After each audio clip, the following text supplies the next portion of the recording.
So why wasn't he there? Why wasn't he there doing what they wanted?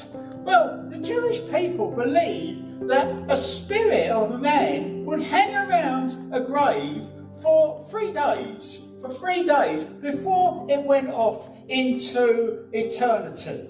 And so Jesus was waiting for 4 days, so there can be no argument that he had restored this man to life. The Jewish people believe that when a prophet comes to your house, he needs a day to rest, a day for fellowship, and a day for departure. Anything over 4 days, and he has outstayed his welcome. Right? So with the Spirit, they believe that after 3 days, the Spirit will depart. And so the more difficult the problem here, the greater the miracle. The more intense mourning had already taken place over those 3 days. They were mourning intensely. But now they believe that death has truly set in. Decomposition has started, especially in the heat of Judea. So there was another reason for the delay.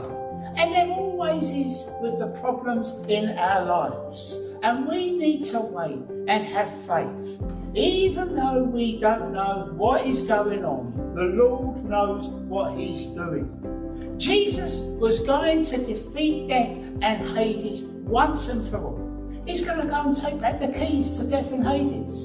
And it's our belief in him that unlocks eternity for us, if we believe in him. So you might think, where is Jesus in my life? Where is he? Is he just twiddling his thumbs? I'm sick. My family member is sick. Things are not working out the way I wanted. The fact of the matter is that God has everything completely under control. But we must have eyes for eternity.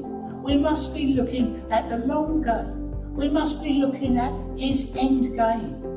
Jesus is quite capable of acting in our lives, but it must be in his timing. Because our lives are meant to be a sacrifice so that he can be glorified. Jesus wants us to be used to work out his plan. And he now wants to live his life through us.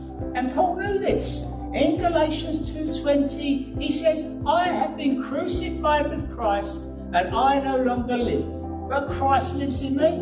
The life I now live in the body, I live by faith in the Son of God, who loved me and gave himself for me.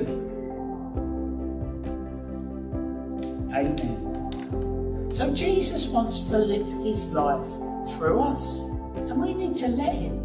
But what happens is that we don't cooperate, and we get in the way.